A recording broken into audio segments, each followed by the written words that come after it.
जय Siya Ram my YouTube family. Welcome to my YouTube channel Chandni talks. Sanatan Dharma क्या है, आज इस बुक के चैप्टर 6 को पढ़ेंगे।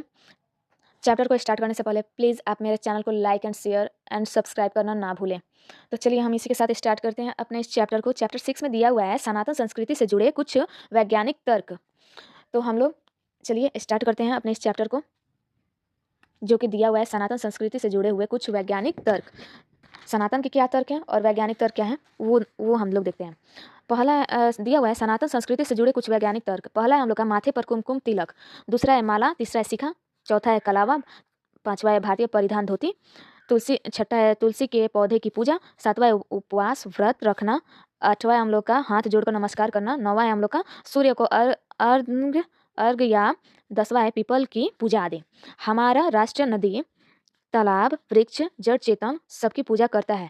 यही हमारा सनातन धर्म है। सनातन सनातन संस्कृति से जुड़े कई ऐसे तथ्य व क्रियाएं हैं जो दिखने में तो परंपरा या क्रिया मात्र लगती है, परंतु उनके पीछे बहुत ही गहन चिंतन और वैज्ञानिक तर्क है। तो आइए हम लोग देखते हैं। लोग पहला पहला हम लोग का था हम लोग का माथे पर कुमकुम तिलक। भारतीय लोग माथे पर कुमकुम या तिलक लगाते हैं। मस्तक प्रदेश के सामने से सुषुम्ना नाड़ी जाती है।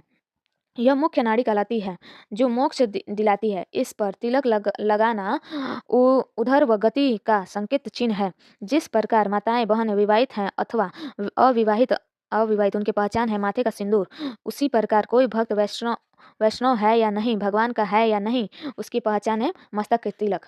तो हम लोग इसका वैज्ञानिक तर्क जानते हैं। वैज्ञानिक तर्क में दिया हुआ है तिलक आज्ञा चक्र पर लगाने से यादाश्त बढ़ती है, आभा मंडल तेज होता है, आँखों के मध्य से माथे तक एक नस जाती है। कुमकुम या तिलक लगाने से उस जगह की ऊर्जा बनी रहती है और तिलक लगाते समय अंगूठे या उंगली के दबाव से रक्त संचार बढ़ता है। चेहरे की त्वचा की रक्त संचार वाली मांसपेशियां सक्रिय हो जाती हैं।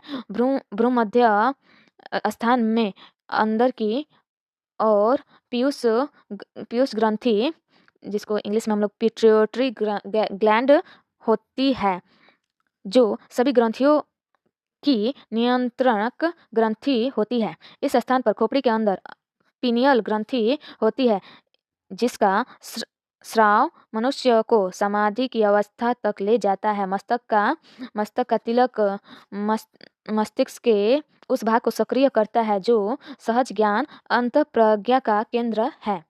दूसरा है हम लोग का माला। जिस प्रकार मंगलसूत्र पहनना विवाहित महिलाओं का धर्म है, वैसे ही माला पहनना भगवान के भक्त का धर्म है। इसका वैज्ञानिक तर्क दिया हुआ है माला के स्पर्श से रक्त संचार सुधरता है।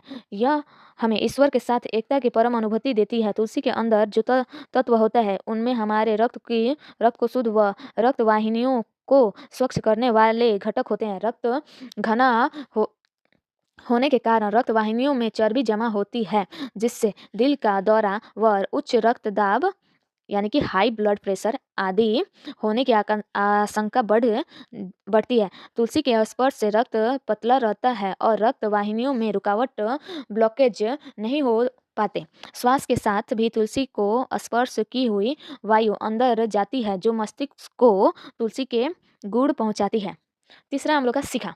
हिंदू धर्म में सिर पर शिखा रखने की परंपरा है। हमारे आचार्य कहते हैं कि सहस्त्रार चक्र को जागृत करने के लिए शिखा चोटी रखनी चाहिए, जिससे मन का शरीर पर नियंत्रण होता है।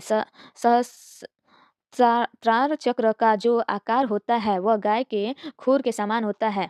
उतनी ही अगर शिखा रखी जाए तो हमारा सहस्त्रार खुलता है।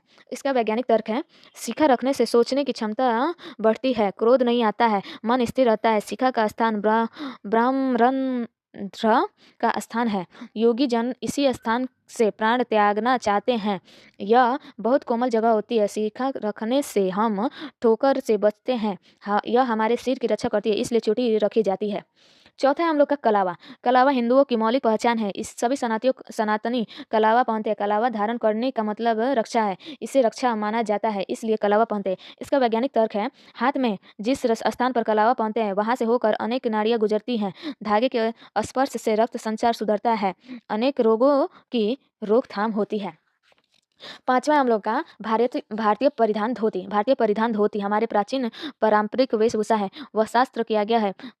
वैदिक मान्यता के अनुसार यह जठराग्नि को बांधकर पाचन तंत्र को नियंत्रित रखती है। इसका वैज्ञानिक तर्क है, धोती सबसे सबसे प्राकृतिक परिधान है जो सात्विक और चैतन्यमय होता है। अपने पारंपरिक परिधान को देखकर एक अनोखी सकारात्मक ऊर्जा का संचार होता है। अपनी जड़ों से जुड़े रहने